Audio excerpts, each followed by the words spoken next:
Shabbat Shalom, Yasharal. Shabbat Shalom. I pray all is well. I've read to y'all out of Isaiah about the city of destruction. Well, I believe I found today who the city of destruction is. And it was exactly who Yahuwah had put in my heart. He had told me, and I just hadn't had confirmation who it was, and it was confirmed to me today. And I've mentioned it before about the vision that the guy had back in like the early 90s about the people, the country that starts with a R coming in on the east coast of this land, and the country with the C coming in on the west coast. And I said last night that in Isaiah, I believe, or Jeremiah, I'm going to show you here in a minute, that they're called the Kasdim, the country with the R, and the country with the C, China, they're called Babel in Isaiah and I think Jeremiah, right? One thing I want to tell you is Abba uses different names for certain people, certain countries. Like the people of this country, the Western culture, he calls Mitzrayim. He calls them Yehuda, the land of Yehuda. Past tense is different than future references. And in this chapter of Ezekiel right here, I believe that he's calling the great whore, the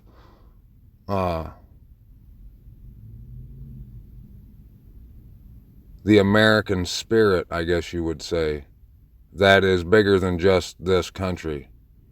The whore that has been the spoiler of the world. I think he's calling her in right here in this chapter, Ohala or Ohalaba, right there. I'm not sure how to pronounce that, but right here, Ohala and Ohalaba, I think. If you want to know what's coming, and you can probably see with your own eyes what's going to happen, and it's something I've been saying that Abba has showed me for a long time, and you can find it here in Scripture. Now, there'll be parts where he's talking about in the past, and there'll be parts where he's talking clearly about a future time. He'll call a country, a different country, by the same name that he'll call a country in the future that he's talking about by the same name. What you need to understand is only the lovers of truth, those of understanding, who are actually looking for the truth, will find it. And if you're that person, you understand too that you're not just going to walk right in there and as soon as you open up the Bible find all the understanding you need. This is the scriptures are laden with treasures and truths and prophecy at depths that I couldn't even try to explain to you. And you need to eat it, like it says. You can't just flip through the pages and expect to find things like I'm talking about and that I'm going to show you, okay? You got to be looking.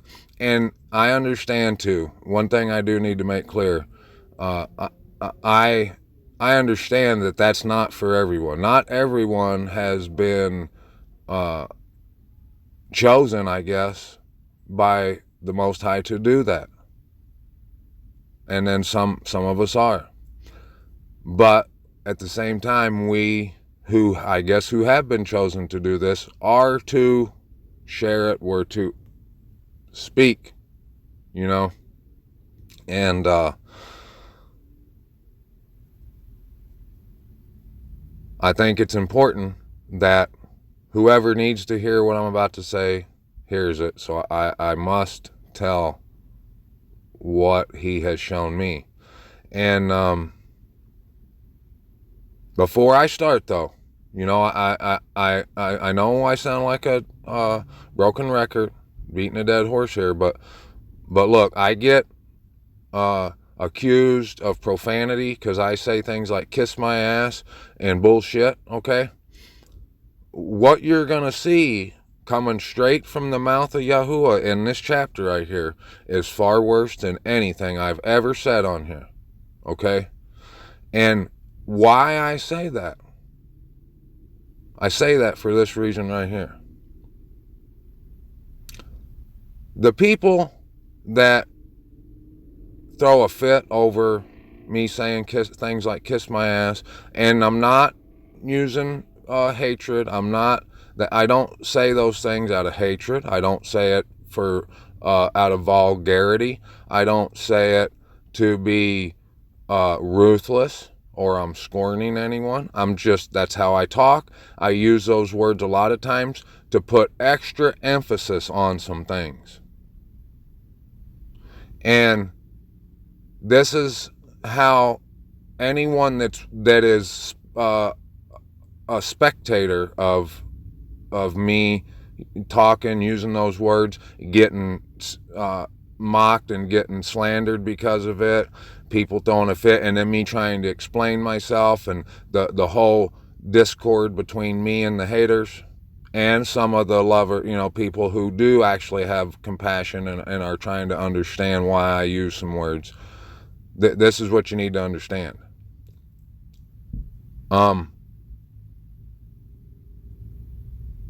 If you listen and you can get the amazing, super important and necessary messages that I'm trying to share with you that Abba has showed me, Yahuwah has showed me, you'll see that if you or anyone can get those points that I'm trying to make, you'll understand that no one should even give a rat's ass about me saying a rat's ass when there's a valuable lesson, a valuable piece of information to be gained in the message. So those who are throwing a fit and complaining about it, they'll probably never be someone of understanding that Abba is going to show these things to, because they're too worried about things that don't mean nothing. Okay? If I could see if I'm being hateful and I'm being ruthless, those sort of things, then yes, come tell me. But if you're just putting me on blast and throwing me under the bus out in public, you're a scorner and a mocker anyway. If you really love me, you'd just come to me in private if I was doing that. But I don't think I have been. I'm pretty sure I haven't, okay? Like I said, I use those words to put some extra emphasis on things that I need to put emphasis on. I don't know if you know or ever heard of David Goggins, okay? He's this guy, he's an ex-Marine. And when I was a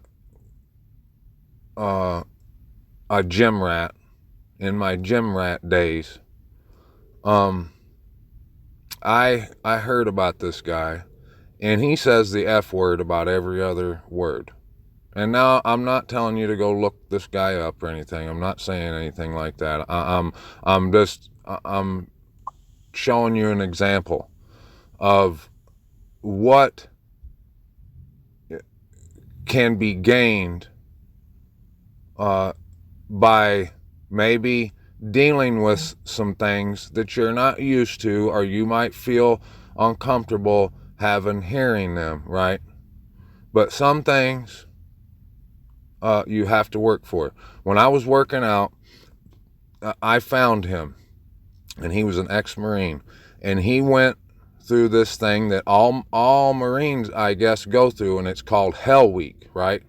And they put him through this rigorous, like, horrible test of will and, everything. You have to go through this, I guess, to even become a Marine, right? And I guess like only a small percentage of those who attempt it actually pass, because it's that brutal, right?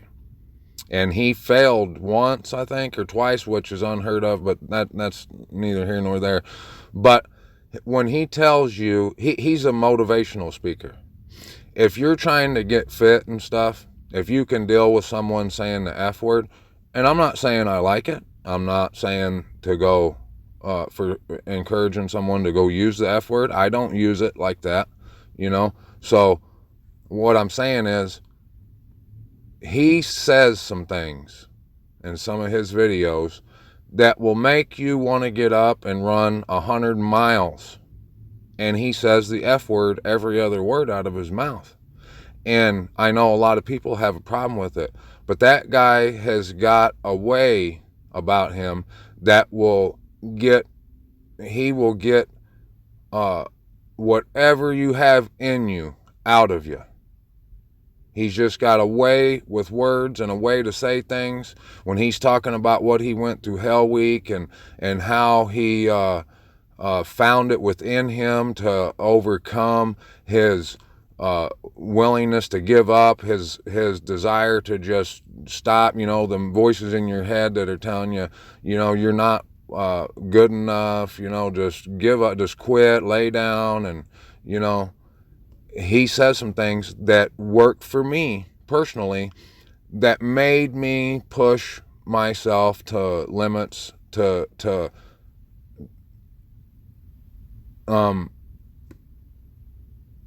places that I didn't even know were possible.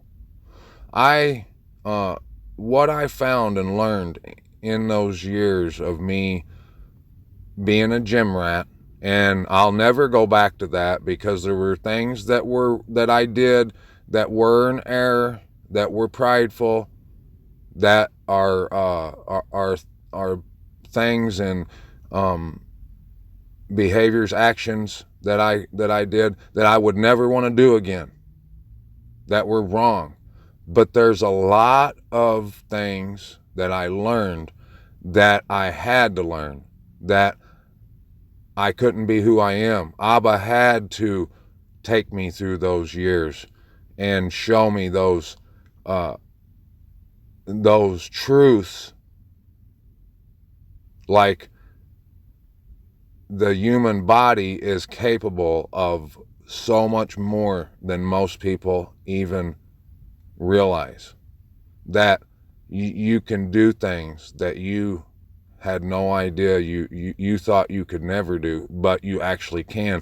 That it's mind over matter. Your mind is what keeps you from doing what you swore up and down that you could never do. And I wouldn't have been able to push myself the way I did. Now I'm not a gym rat. I'm a steam Abba Yahuwah rat on this phone. And I know if I wouldn't have went through that, David Goggins, although his role was small, his role was necessary for me to come on here and not give a rat's ass what the haters say. Get on here and do all I can to get what Abba Yahuwah has given me and asked me to share with y'all, and to share it and understand that I'm not perfect. I'm just a man. I am going to do things that are incorrect, that aren't right. Just like everyone else, just like the haters that are bitching because I said the word bitching, right? And if it wasn't for going through those experiences, if it wasn't for little things like David Goggins,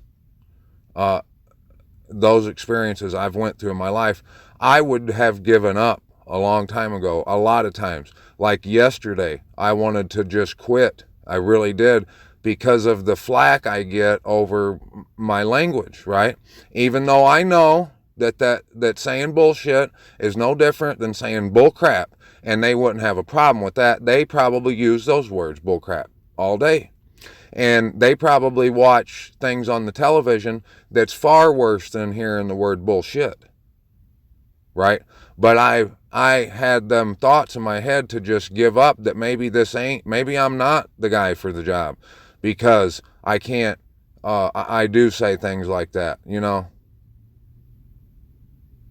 Maybe they're right, because maybe I should go about it. I should walk on eggshells and try to accommodate everybody's feelings, right?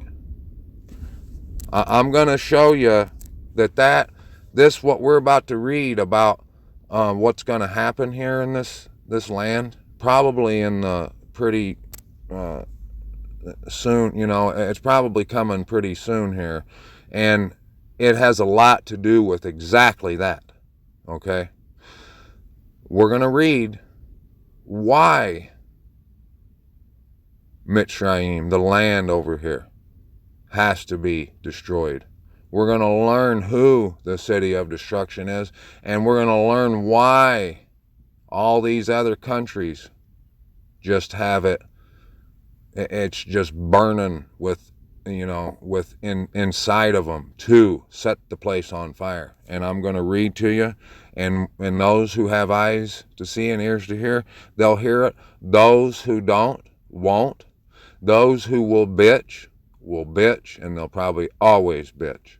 And they'll probably watch Game of Thrones after they get done bitching me, and watch people have sex on television or something. Just fast forward it, the nudity or something, you know? Things like that. So, thank you, David Goggins. Thank you, Abba Yahuwah, for putting me through the experiences you have to remind me that nothing's easy, and there's gonna be haters. There's gonna be things that are gonna come at me that's gonna make me want to give up. And if you look at what those things are, they're all bullshit. People are telling me not to use the word bullshit because it comes off like this and people won't see it. No, if people can't come get what I'm trying to tell you, if they can't sit through me saying bullshit a couple times to get something that will save their lives, there ain't no saving their life. I can't save their life anyways. And that's another thing. I used to, y'all know, I've for a long time, I've been trying to overcome the fact that I can't do anything for anybody. All I can do is what Abba has told me to do. Say what he wants me to say, drop the seeds, and move on. I'm just the guy that casts the fishing net, that plants the seeds. I'm not the one that waters it. I'm not the potter. But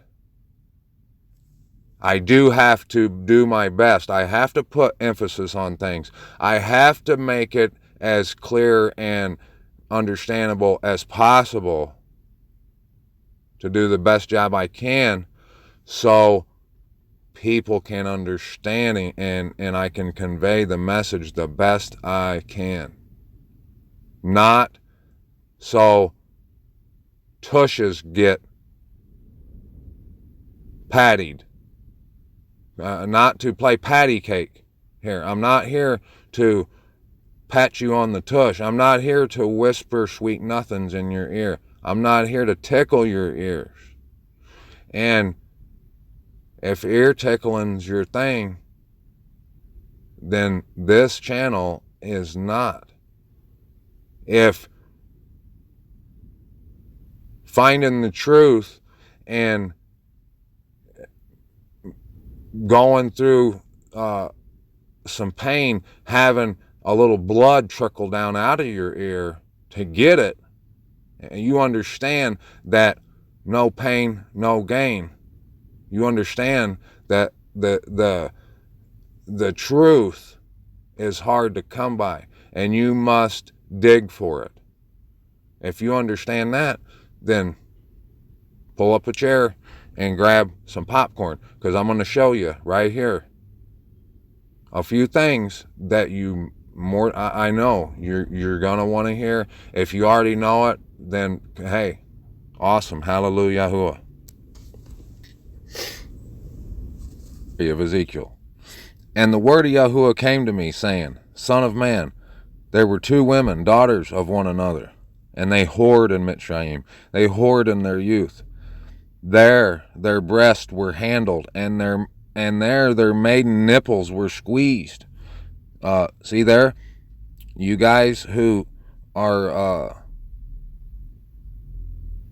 on the softer side, who can't handle things that are just part of reality. I know that might have twisted your panties up in a bunch. But need I remind you again, if you want the truth, if you want to live, pull your big boy pants or big girl pants up and understand that this is the real world, okay? Abba calls those who are going to get destroyed whores, and all kinds of things, right? Well, that's the boss talking. And you, if you don't like it, you can take it up with him. But I'm going to do my best. I'm not making any promises. I'm going to do my best to overlook all those comments who from people who don't care about the message or what Abba's got to say. They care that their feelings got hurt.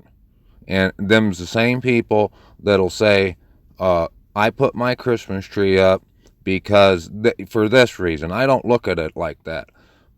Those people are so far down as far as maturity goes, they still can't understand that it doesn't matter how you feel about something. What matters is the facts. You put the Christmas tree in your living room. Abba don't care how you feel about it. He said don't do it. Damn it, don't do it. And if you got a problem and you think that you want to tell me that the name Jesus isn't Hail Zeus and blasphemous, names of blasphemy, you can take that up with reality and the truth, because that's what it is. And you'll say, tread lightly by saying that, because demons have fled from that name. You know what? I realized last night, I've had so many people tell me that. Well, what do you think about, I've witnessed demons fleeing in that name. Okay, I can prove to you that Jesus means Hail Zeus. So I would know that the Messiah would not want you saying Hail Zeus, hail to a false god every time you say or address him. When you're calling on him, I know that he would not like it that you hail and give reverence and esteem to some false god, a false god by who has been his biggest Zeus is the one who has all these people's reverence and respect. I know he wouldn't like that. And I know for a fact it means Hail Zeus. But what I cannot ever find as factual, you'll never be able to bring to me and show me that, no doubt, here's the facts, that demons fled because they heard the name Jesus. Go, and you ain't gonna, but go get me some hard concrete evidence that you can show me that a demon flew out of someone because someone said the name Jesus. You ain't gonna find it, because it don't exist. But what does exist is the name Jesus means Hail Zeus. The letter J did not exist. The letter J was created. I can find the documents for you. Was created, and it was created for a reason. The picture that goes along with that is Caesar Borgia. That's a fact. That's Leonardo's boyfriend, homosexual boyfriend, okay? That was created in the Council of Nicaea. Okay? And I can't prove this to you, but when you come to those facts that I just laid out after you, and I'm sure there's more to prove to you that the name Jesus ain't what you think it is. And then when you go read the Messiah saying, one will come in his own name, and him you will accept. But I come in the name of the Father, and you deny me. All those things will be made proof that when I tell you that Jesus is one of those names of blasphemy, that the great whore, the beast that she rides on, has on him or her. I can't remember how that goes. We can go look at it though, to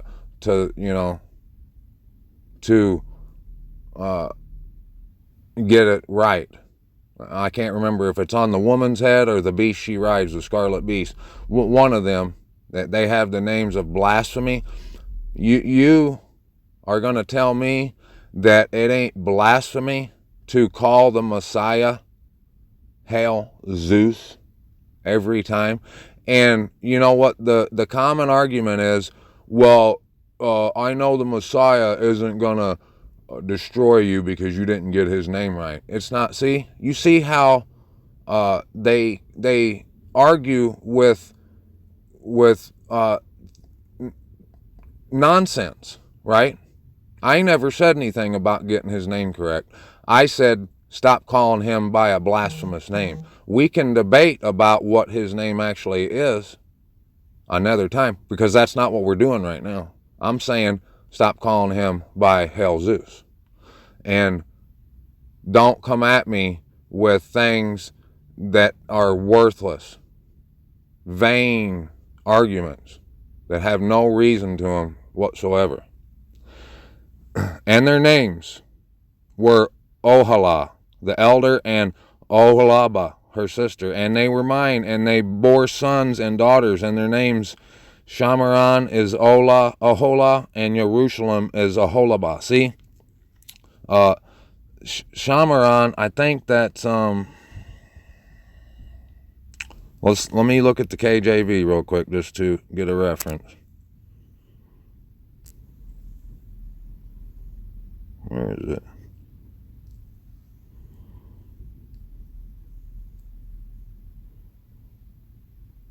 Her name's Samaria. So Samaria is that Shamaran. Let me make sure we're on here. Okay. So, and Ohala whored while she was mine, and she lusted for her lovers, the neighboring Assyrians. Dressed in purple, officers and rulers of them, desirable young men and horsemen riding on horses. So she gave her whorings on them, all of them choice sons of Ashur. And like I told you, when it's talking, I think it's in Isaiah, when it says Ashur, it's talking about heaven. It talks about the prince of Ashur. I'm pretty sure that's talking about Satan, the enemy, those who have fallen. And with all whom she lusted, with all their idols, she defiled herself. your Christmas trees. And she did not forsake her whorings from Mitzrayim, for in her youth they had lain with her, and they squeezed her maiden nipples. Cover your ears, guys. And poured out their whorings on her. Therefore I have given her into the hand of her lovers, into the hand of the Ashurians, for whom she lusted. They uncovered her nakedness. They took away her sons and daughters and killed her with the sword, and she became a byword among women, and they executed judgments on her. And her sister Olabah saw this, yet she became more corrupt in her lust than she, and in her whorings more corrupt than her sister's whorings. She lusted for the sons of Ashur, officers and rulers, the ones near perfectly dressed, the horsemen riding on horses, all of them desirable young men. And I saw that she was defiled. They both took the same way. But she increased her whorings, and she looked at men carved on the wall, images of Kasdim inscribed in red. Let's go look. Hold that thought. I typed in Russia is Kasdim. Stories from the Torah. Avraham and Ur Kasdim, the world's first publisher of authentic Jewish literature in modern Russian, an exclusive distributor in North America. Oh, wait, right here.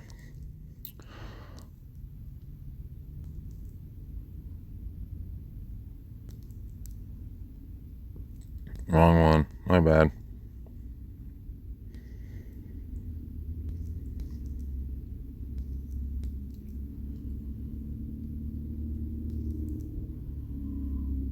Abraham departed with his family from Ur Kasdim, Ur of the Chaldeans, a Russian general.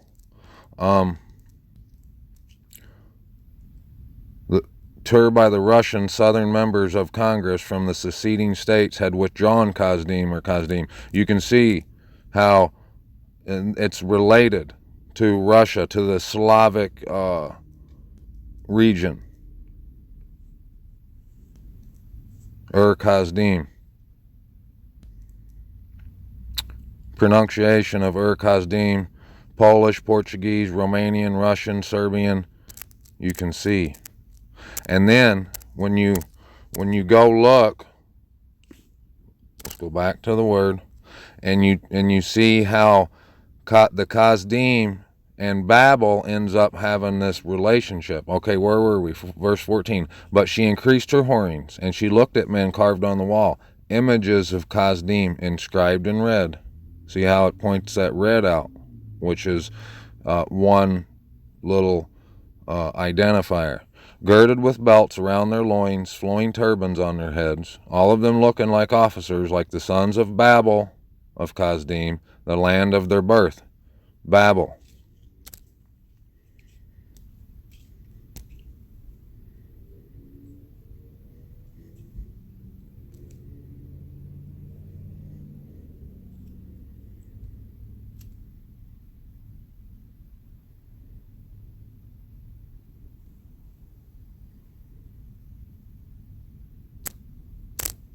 One little piece of evidence that I found connecting Babel with the China country. Right here, it says, only 101 years after the flood, evil abounded again, and therefore, as the Bible tells us, the earth was divided. This occurred at the Tower of Babel when God confounded the languages. The people began to be scattered about the earth. The Tower of Babel incident occurred at about 2247 BC, and it is soon after this point that Chinese history begins. You can find all kinds of connections to Babel, things that connect China and Babel, okay? And I guess that their writing is one of, the way they write is one of the biggest clues of their connection. I saw a clip on the news today of Putin giving a presser, and he was talking about America, and he was saying that the West is responsible for the gender confusion that's highly prevalent here, that is taking place even in his own country, right? And anyone who hasn't been living under a rock would know that that was born right here. And like I say, it's bigger than just where that spirit resides. It's an idea, it's a spirit. And it has taken that perversion, which, always remember, it was given to them by Yahuwah, and it was a punishment because of things like Christmas trees. And it has this country has taken that perversion and spoiled all kinds of places around the world. It's the spoiler. There was a time, like back in the 90s, where everyone wanted to be like the Americans, right? They loved them. Well, now you're starting to see this bitterness that certain countries and leaders have. That's why it says right here that her nakedness, her whoring, was uncovered. They started to see how corrupt she has made everyone, right? They uncovered her nakedness. They took away her sons and daughters and killed her with the sword. She became corrupt in her lust, and in her whorings more corrupt than her sister's whorings. I can show you how the first beast is the Roman. It was the Roman Empire, and like the UK, and now the Western culture, biggest part of that being America, is the second one. And that authority that was given to them is pretty much democracy. It's the whole Congress, Senate, kind of, the deception that they tell us that the people are in charge kind of idea, when they're not really. But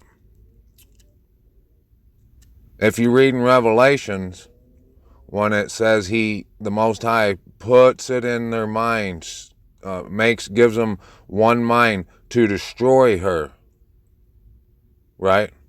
But then after they burn her with fire. They become sad because then they realize that who they going to sell their merchandise to? Because without all this TikTok, Xbox, PlayStation, Hollywood, movie stars, Superman, Batman, everything you can think of that has been born right here in this country. Without this country, without the people of this country, those people over there in Russia and Ukraine who are bombing the shit out of one another, they're not going to care about Empire and BET and MTV and YouTube. They're not going to care about Jake Paul and The Rock or Snoop Dogg or the Super Bowl or any of this crap. But they've built their empires and countries and societies, civilizations, culture up, and it's been built up and formed on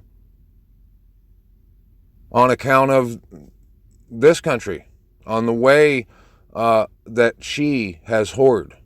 They've whored with her, and they've tried to match her or outdo her at times, and they're going to realize when she's gone, when they burn the shit out of her, that they'll just have to go back to like the Viking days or something, because those people over there, they're not going to care about Chinese technology.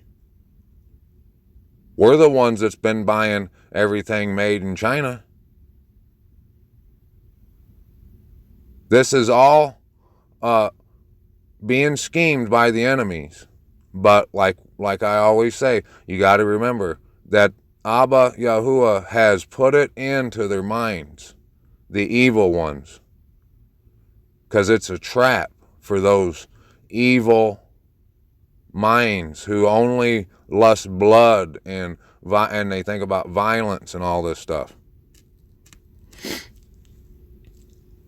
And the sons of Babel came to her into the bed of carnal love, and they defiled her with their whorings, and she was defiled by them, and her being turned from them in disgust, and she uncovered her whorings and uncovered her nakedness. Then I turned my being from her in disgust, as my being had turned from her sister in disgust. And she increased her whorings, remembering the days of her youth, when she whored in the land of Mizraim. Ain't that what's going on right now? Let's just go back to normal. Let's go back to the American dream. I got news for you, people. If any of you who listen to this want to go back there, it's never coming back. Right now, what you see right now is as close that you're ever going to get to that ever again. Because that is whoring. There was no stability in that. There was no foundation. There was no Torah. It was do whatever you want. The Bible, the Most High calls his Torah, his instructions, the Torah of freedom, true freedom. You can be free, but that don't give you a license to whore. Humility will ultimately come to someone when they realize that anything they've done that might cause them to get a big fat head on them was given to them by Abba Yahuwah. When you realize that it wasn't you, that the credit belongs to where it's due, and that's to Yahuwah, that will cause you to remain humble, because you'll know that you had nothing to do with it. See, that spirit, that whoring spirit, she thinks that she's done everything that was good, that she was blessed with. She thought she was responsible for that she deserved the credit for that. So in her pride, she's become sick. And because she thinks she's untouchable, she will be destroyed. If she thought she was vulnerable just like anyone else would be that's not the Creator, that at any time she can be destroyed, she might be on guard enough to save herself. But she thinks she's all that and all the bags of chips. And that attitude right there is what's going to be her downfall. And she lusted after her lovers, whose flesh is like the flesh of donkeys, and whose emission is like the emission of horses. Thus you long for the wickedness of your youth, when the Mitzrite squeezed your nipples because of the breast of your youth. Therefore, Alabah, thus said the Master Yahuwah, see, I am stirring up your lovers against you, from whom you're being turned in disgust, and shall bring them against you from every side. See? They're coming from the west and the east. The Kasdim, Pequod, and Shawa, and Kawa, all the sons of Ashur with them, all of them desirable young men, governors and rulers, officers and men of name, all of them riding on horses. And they shall come against you with battle axes, chariots, and vehicles, and with an assembly of peoples. They shall set against you armor and shield and helmet all around, and I shall commit the judgment to them, and they shall judge you according to their rulings. And I shall, and see, according to their rulings, I've been made aware of too, that some things that they will do, it's their law, that they have to do it. It's their doctrine. I learned yesterday that the reason that CHINA will go and take back TIAWAN, or however you spell that, you know what I'm talking about? It's in their law that if that island doesn't rejoin the mainland of CHINA by non-violent measures, by diplomacy, those sort of things, that by law they have to take over that island by force. So it's by their rulings, according to their rulings. Same with RUSSIA, all this NATO and all this stuff. It's documented. So when they do what they're doing, it's because they have to. They're, by their own law that they've set in place, they're required to do what they're doing and what they're going to do. And I shall set my jealousy against you, and they shall deal heatedly with you. They shall cut off your nose and your ears, while the rest of you fall by the sword. Your sons and your daughters they shall take away, while the rest of you shall be consumed by fire. That guy I told you had the vision in the 90s, he said that this was before Walmart was a thing. He said that in his vision, he saw these big department stores that were all over America, that damn near every town had one. And he said they were like big industrial sized buildings, like warehouses is what they looked like. And he didn't know what they were called. He said, but when they come in, that they'll be taken prisoners, and they'll send them in to those places, to those stores he named. And he said that CHINA will begin to butcher people. And that before that happens, though, that the R and the C together will be shipping them back to their land, to their country. Okay? And in the end, that the R country will eventually depart from their partnership with CHINA when they learn those guys are doing cannibal style stuff, right? And they'll say, we don't want no part of that. And eventually, some of the people from the R military will join with those who are left in this country, which won't be many, right? But you know why they have to send them back to their country?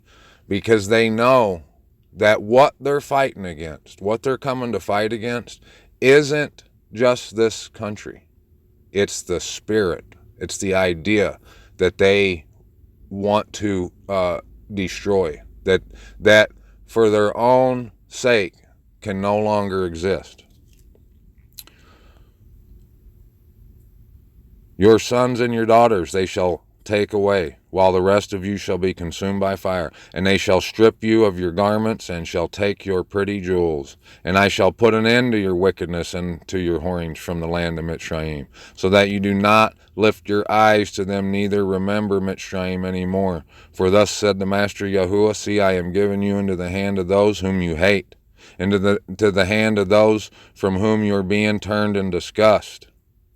And they shall deal with you in hatred, and they shall take away all you have worked for, and they shall leave you naked and bare, and the nakedness of your whorings shall be uncovered, and the wickedness of your whorings.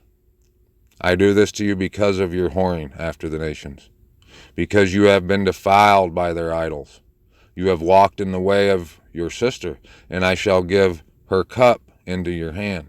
Thus said the Master Yahuwah, drink of your sister's cup, the deep and wide one, you being laughed at and mocked at, for it holds much. Be filled with drunkenness and sorrow, the cup of astonishment and ruin, the cup of your sister, Samaria. And you shall drink it, and shall drain it, and gnaw its shards, and tear at your own breast, for I have spoken, declares the Master Yahuwah. Therefore thus says the Master Yahuwah, because you have forgotten me, see, and cast me behind your back, therefore you shall bear your wickedness and your whorings. And Yahuwah said to me, Son of man, judge Ohala and Olabah, and declare to them their abominations, for they have committed adultery, and blood is on their hands.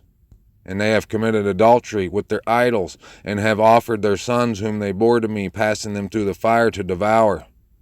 They also did this to me. They have defiled my set-apart place on the same day, and they have profaned my Shabbats. For when they had slain their children for their idols on the same day, they came into my set-apart place to profane it. And see, that is what they did in the midst of my house. And they even sent for men to come from afar, to whom a messenger was sent. And see, they came for whom you washed yourself, painted your eyes, and adorned yourself with ornaments. And you sat on a splendid couch with a table prepared before it, on which you had set my incense and my oil. And the sound of a crowd at ease was with her. And drunkards were brought from the wilderness with the men of the commonest sort, and they put bracelets on their wrists and pretty crowns on their heads.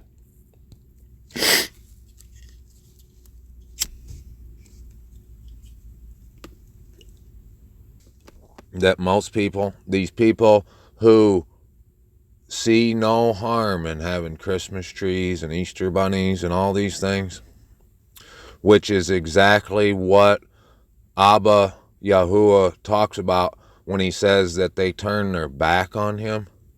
That is what he's talking about. What they don't understand is those are the people that think that's innocent, and they think that they serve the quote-unquote God of Israel, the God of Abraham, Isaac, and Jacob, but yet they serve him like the nations do. They see no wrong in that. Those are the people that when they say, didn't we do all this stuff? Didn't we cast out demons in your name? Just like I was talking about earlier. What's the Messiah? What did he say? See, you're going to get mad when I repeat his words right now. You already know what words. You're going to be mad at me, aren't you? And that's fine. Go ahead. Go ahead. Because this ain't for you. I'm on here for those who might hear it and can use it somehow. I know you'll abuse it because that's what you do. He's going to say, who are you? Get away from me. I don't know you. You workers of lawlessness. Workers of it. You teach it. You tell everybody it's okay. You say that demons have fled by hearing the name of Jesus. This is all perverse imaginations that you have. You guys have imagined vain things that are worthless. And I say that not for you abusers and scorners, not to add any more insult to your injury, because I take no pleasure in that. I say that in hopes that someone that still might be on the fence and still might have their toes dipped in that sort of thing might just pull them up out of there and say, oh my gosh, that's right. If I love someone, if I don't want to hear, get away from me, I don't know you, I best start showing some respect to the man upstairs and giving reverence and esteem where it's due. And that adultery is done by whores, unforgiving, unloving,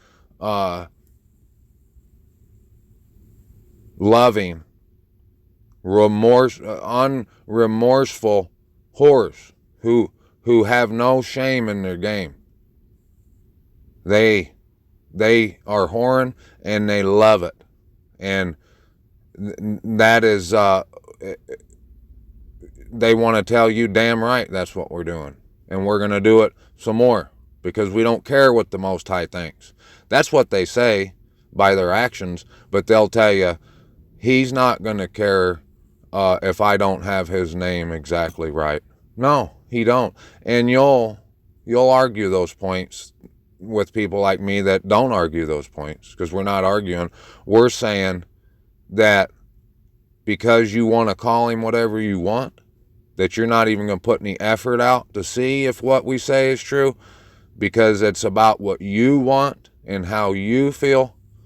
You do not show any love for him because you don't know what love is, because your mind has been so perverted and twisted from the truth that you're wandering aimlessly, just like Messiah said, leave them alone, let the blind lead the blind, they'll both fall in a ditch.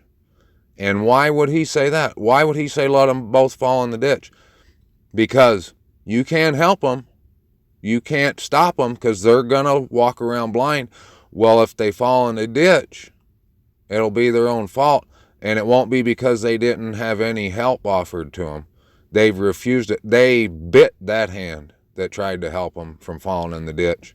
They wanted to cut it off and call it every name in the book because of it. So there's no helping them. So let them fall in the ditch where they want to go anyway, and they won't have to bother us anymore. Right? So this message is for anyone who might take heed. And you can call me whatever you want. And I shall put an end to wickedness in the land, and all the women shall be instructed not to commit wickedness as you have done. And they shall put your wickedness on you, and you shall bear the sins of your idols, and you shall know that I am the Master Yahuwah. 19. Right here it says, in that day Mitzrayim shall become like women, and tremble in fear because of the waving of the hand of Yahuwah of hosts, which he waves over it. I heard Joe Rogan say that this guy who studied, who's like an expert in, I guess, ancient empires, like history's empires, and he said that every great, like, democracy, like Rome and Greece and all them, they all ended, and right at their end, that they became obsessed with gender identity. And that guy explained it, not Joe Rogan, but the guest he had on there, he explained it like this. He said, because they had come to such a liberal idea of freedom that they wanted to tear down all boundaries and all, restrictions on their freedoms, on what they want to do and doing it, to the point that they didn't even want the fact that the fact of the gender they were born in. They didn't want that restriction upon them. They wanted to be free of any kind of gender or any kind of boundary that they might. They don't want any thing telling them what they can or can't do or who they want to be.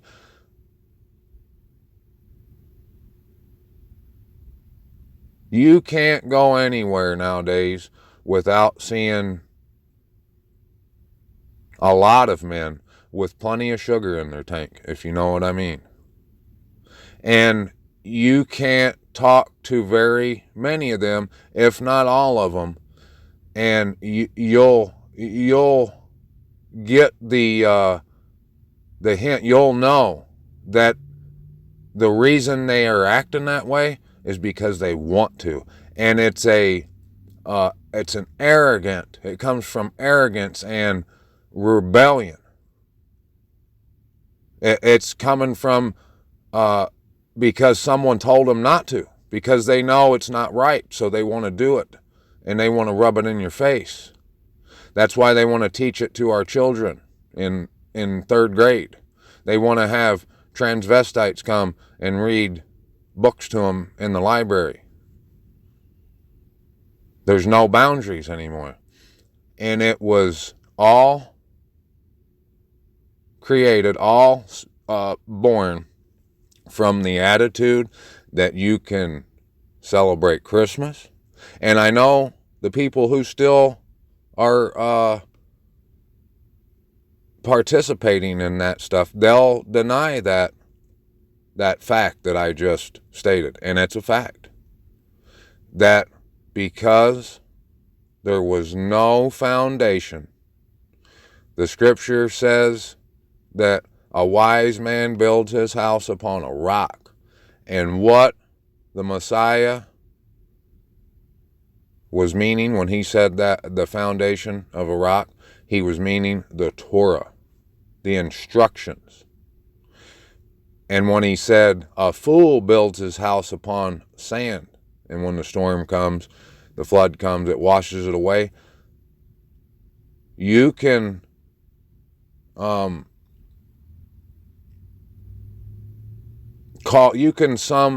that pagan, no rules, no boundary attitude that this world has within it right now. You can go ahead and call that sandy foundation, because that's what it is. There's nothing stable about it. There's no footing. And that is exactly what's going to destroy it. It's that ditch the Messiah talked about, that the blind who lead the blind will fall into. It could never go on forever. Before Abba started showing me this, back when I've told you, I really didn't believe that he existed. I knew, and it was probably it came from him, and it was an understanding that there's no way this society, the way it is and the direction it's heading, could last any longer than 50 years. I was sure of that when I was in my late teens, when I didn't know my ass from a hole in the ground. I knew there would be no way I would witness this way of life any longer than 50 years. And I'm pretty sure that that's exactly that's true. That there's no way this could go on any longer. It's suicidal.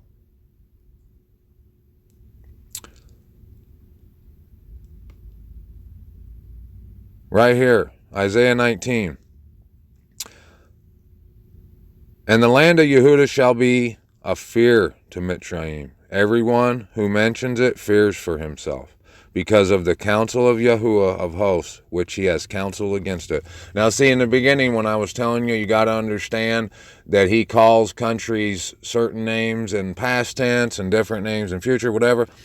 Right here, when he says, and the land of Yehuda shall be a fear to Mitzrayim, when the destruction is going down and the whore is being sliced and diced, just like it's told us it would. The Most High's told us what happened to her. When that's happening, there will be a place, and that is the set-apart place where the Most High dwells, where the slaughtering place will be rebuilt, the Hakal. That is that land of Yehuda that he's talking about right here. And that is where those gates will be, and within those gates, no sword, no destruction will come near it. And that will be a fear to anyone around it. And why? Because Yahuwah will counsel against anyone who might want to destroy it. And they're all going to want to, but they won't be able to, because they'll be afraid of it. And for good reason. And in that day, 5 cities in the land of Mitzrayim shall speak the language of Canaan, and swear by Yahuwah of hosts. One is called the city of destruction. Now, I've been reading that. I've read that verse, and I always wondered. I always thought, is that L.A.? And at first, I was thinking New York. Well, today I was like, well, let's see if we can find out. Typed it in, and I found out. Now, look, so we're clear. In the scripture, it says, one is called the city of destruction.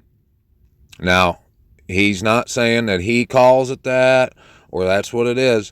He's saying that people call it that.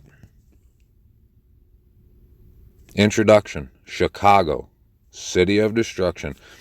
And I'm kind of shocked that I didn't know that I didn't put 2 and 2 together, because I remember in school learning about how it was destroyed completely almost by fire. I forgot about that. And because it's been called the city of destruction, because it was burned. And in that vision that guy had that was on the Prophecy Club back in like the 80s, 90s, he said that in his vision was showed that there was a fault line that went from the Pacific Northwest to Chicago, and then down to Florida, and then another one came from the Northeast out by New England and came to Chicago and went out to the Southwest, and it made an X, just like the eclipses do right there. Just like how those eclipses, they meet in southern Illinois in an area called Little Egypt that I've talked about quite a few times. He said that, and when he made that, when he went on the Prophecy Club and said that, scientists come on to disprove him by saying, see, he's wrong. He's full of crap. He didn't have no vision, because there is no fault lines that run through there. Well, about 3 years after he made that claim, they discovered the New Madrid fault line. Okay. And he said in his vision that by Chicago, it will, earthquake will happen so bigger than any other earthquake that's ever been recorded. It'll happen there in that area, and that up by the northern part of Lake Michigan, it will like drop or something, and that Lake Michigan will flow northward, and a tidal wave will hit all them lands at the northern part of Lake Michigan, and then it'll come rushing back down into the southern part and wipe Chicago smooth off the map. And that anything east of the Mississippi in that area is going to be underwater. And what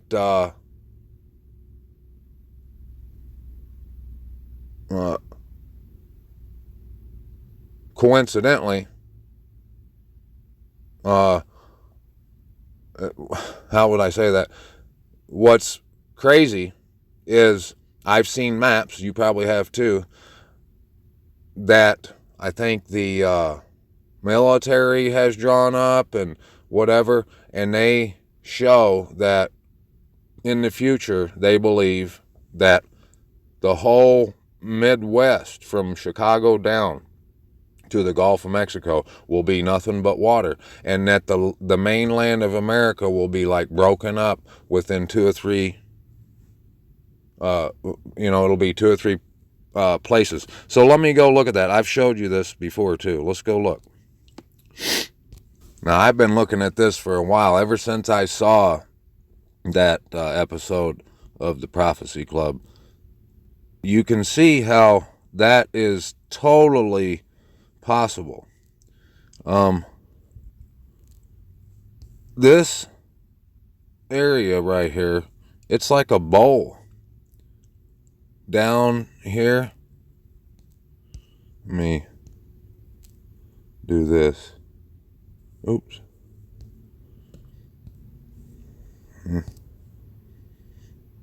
Well, excuse me, folks. So here is the Rockies, and out here is the Smokies or whatever. But you can see how, if that happened, what he said would happen, what the military believe is going to happen too, because of that fault, that all this water from the Great Lakes, if it does go like that, it has the potential, because of the Mississippi Valley right here, to reach the sea. And if you go and you keep digging through Scripture, you're going to see that is exactly what is in store for this area right here. Now, and, okay, that's exactly where the lines of totality happen. And that is when I started to get all this information downloaded from the Most High. And I'll show you my video that's talking a lot about it, and I'm going to go back and make some more content discussing it too. But the one coming up in 24 is going to go like that, and the one that came in 2017 came like this right here, okay? And where it entered America, it entered in a town by the name of Salem, which means Shalom, and it exited in a town named Salem. And where the X marks the spot is near the closest town to where the X is called Maconda, Illinois. And Maconda, Illinois is called the Star of Egypt. It's got 2 parks. One's called the Land of the Giants or something, Satan's Table, all kinds of stuff. And coincidentally, they have 2 rare species of vultures, large vultures, that congregate every winter. And they just started coming there like in the last 40, 50 years. It's called the Land of whatever too, Land of the Vultures. They come there and they set up shop all winter long in that area. And if you're someone who loves the word and you're a digger of truth, you probably can guess why that is, why those vultures migrate there now. And they just started in the last like 50 years. That's because, just like Abba's told us, that he'll gather those birds there because he has to do that, to clean up the mess. Because if not, it's going to be a stinky place. And look,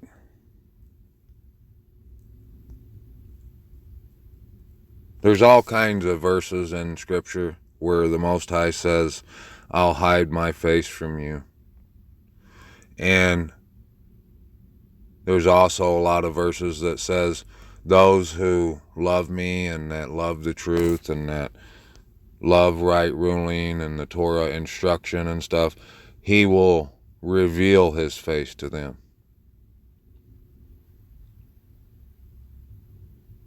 I've looked at this map. I'm a rambling man. I'm a traveler. I'm always traveling. I'm always looking at a map. And I've looked at this map. I've looked at the Pacific Northwest.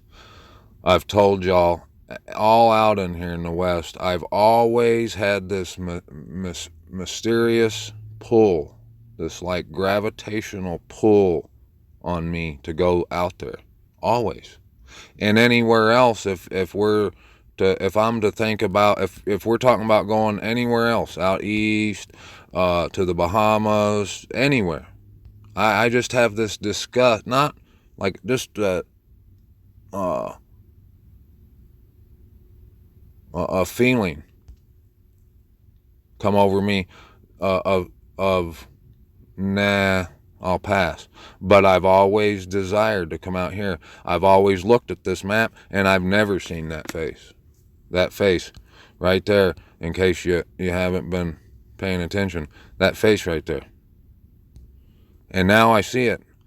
I've showed that in videos and people that live right there and that I weren't aware of that face. And now that they see it, it's amazed them, astonished them. And if you read those scriptures where he talks about that, in the KJV, it says, I set my face against those people or whoever. But in the TS 2009, it says, I hide my face. That face was hidden for me. And there was a reason he showed it to me, because if I wouldn't have seen that face, I wouldn't be here talking about what I'm talking about today. I wouldn't have been made aware of none of this. Of the land. Of the land. You want to talk about Mount Nebo. I mentioned Mount Nebo, right? Where are we at here? Where's Utah? Right here. Okay. There's a river that goes to Salt Lake City that's called, what's it called? Oh. Let's see if we can get it to pull up. My internet ain't working very good right now. Where's this river? Zion's Park.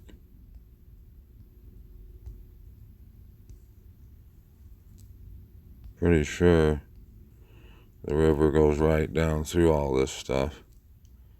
What's it called though?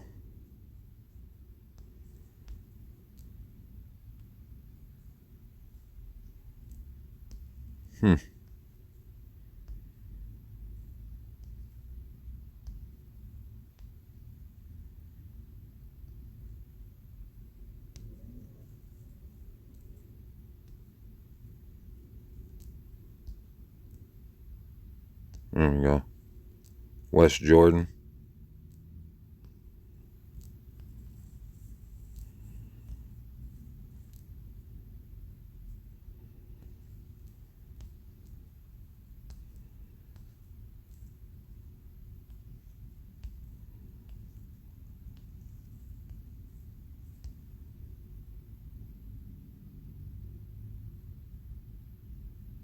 Anyway, you go look yourself if you don't believe me.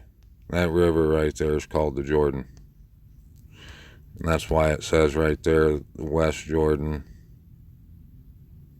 South Jordan, Jordan River, Utah Temple, South Jordan right there. That river that goes through there is called the Jordan. And all these towns around here are named like Benjamin and Manasseh and exactly those names that Abba showed Moses when he took him up to Mount Nebo. Mount Nebo right there, which is 24,000 feet high. And the one they give us over there in that other land they call Israel is 1,200 feet tall. No, wait, let me back that up. This one's 12,000 feet. That one's 2,400 feet. Yeah, that's correct. And just how the scripture describes that straight across from Mount Nebo is Jericho, which is right in here. And there's nothing left to it, so you can't, it don't just pull up. You got to like zoom in and find it. But it's in here. Just go do it. Do your own research if you don't believe me. Jericho's like right there, I think. It's right across from Mount Nebo, just the way scriptures described it would be. And talks about the city of palms being where it is, you know, just like it says in, you know, or it actually is, tells you out here on the edge of everything is a city of palms, right? And it's placed the way the scripture says it sets is exactly how well, where'd that go? Palm Springs is. I think that's right in here somewhere. Palm Springs is.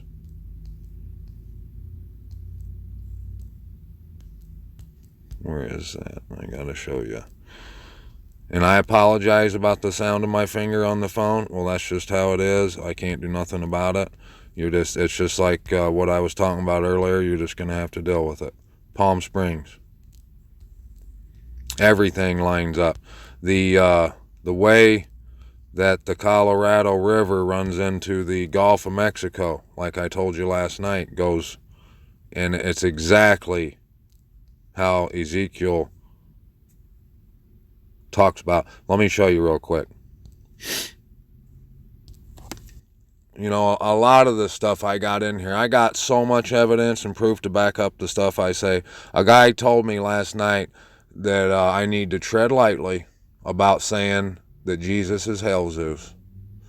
You know, like saying I was committing blasphemy, and I'd, you know, basically a roundabout way saying I would, you know, I'm in danger of hellfire because I say that. And I told him, I said, I didn't just, I'm not saying that because I heard that yesterday. I'm saying this,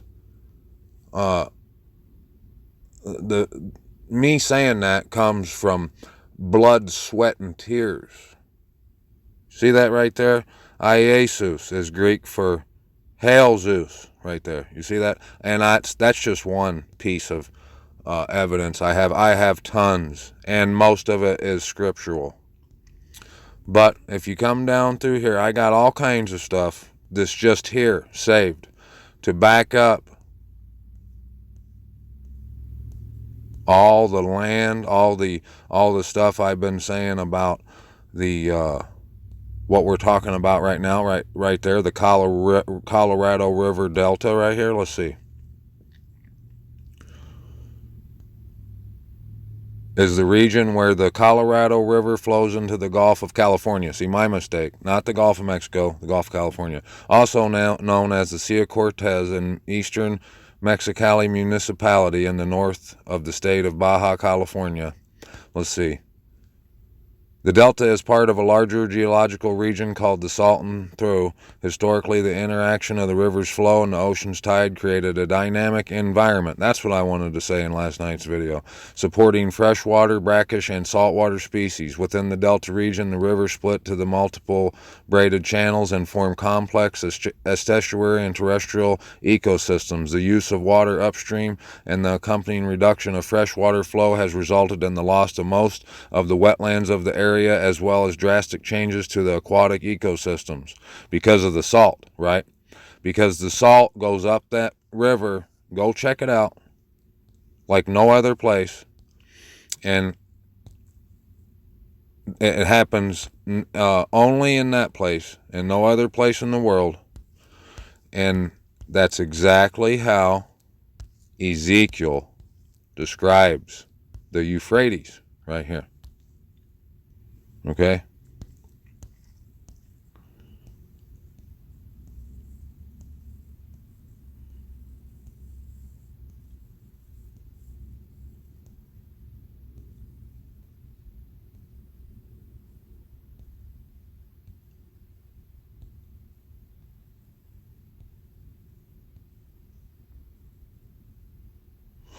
Right here. And wherever the river goes, every living creature that swarms will live, and there will be very many fish, for this water goes there, that the waters of the sea may become fresh. So everything will live where the river goes. Did you just see how where that meets, that delta, it supports all seawater, brackish, freshwater, all kinds of fish. From Engedi to Engalam, it will be a place for the spreading of nets. Its fish will be of very many kinds, like the fish of the Great Sea. And that Great Sea is the Pacific.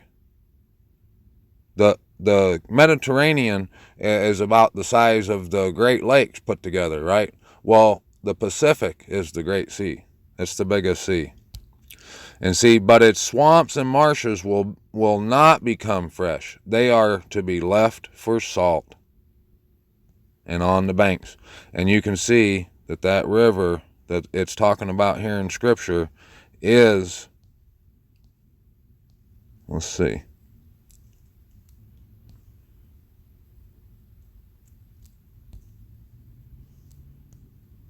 I'm almost positive it's talking about the Euphrates, but I could be wrong about the name of this river in Scripture, but I'm pretty sure it's talking about the Euphrates, the great river. Okay? Pretty sure. But that's neither here nor there, because this is talking about measuring the temple, measuring the set-apart place, the boundary of it. And one boundary, the east, will be this river right here it's describing. And that's describing the Colorado River. And go way down in my videos. You can see this video, United States of Egypt, X marks the spot. I talk about little Egypt in there. I can, up here in this video, I can show you how the Most High showed me what the image of jealousy is that's talked about in Ezekiel, and that's that image that's on that thumbnail right there. And the lady that was talking to me about the deltas, who was paying attention, I can tell, and she posted something revealing, exposing the square and the compass and all that. Ma'am, if you happen to come to my channel, right here, these videos, these ones right here, these ones, if you come watch those, I do the best I can in showing you where that pyramid comes from, what the delta is all about, why they named it, okay? That is what led me to what I'm talking about right now. You can go back to what I just pointed out, where the X marks the spot. I've said it lots of times, that this whole thing, all that I'm talking about, every video, has been a stepping stone, one leading to the next. And that how he brought me to a place where he could show me that place they call the Holy Land is a joke, that it's not, and that actually it's over here in the western part of America. And see, people will say, they'll think I just said what I said because I just heard something. No. See, I don't play with my life like that. I don't just fool around with my eternal soul like y'all do. I wouldn't have said that because, yes, it's a serious matter. I do not want to blaspheme his set-apart place, or him or his name at all. I'm careful about what I say. Well, having said that, if you believe me, you'll know that I had to be shown quite a bit and from the Most High before I would talk about what I talked about in those videos right there. And if you want to go look, you'll see. And the reason I say that it led me to that, because where the first case of Delta was found in North America was a place called Grand Junction, Colorado, right? And that town is Mark of the Beast Central. It's ground zero for 666, Mark of the Beast, and the six-pointed star, which is the Mark of the Beast symbol. It's the symbol for pride.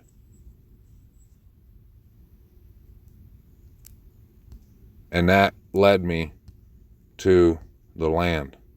And I'll leave you with this last video that I made right here, and let you look at the face right here, and let you listen to my beat. Shalom, shalom. I love y'all. Peace out. The city of destruction is Chicago.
Yep.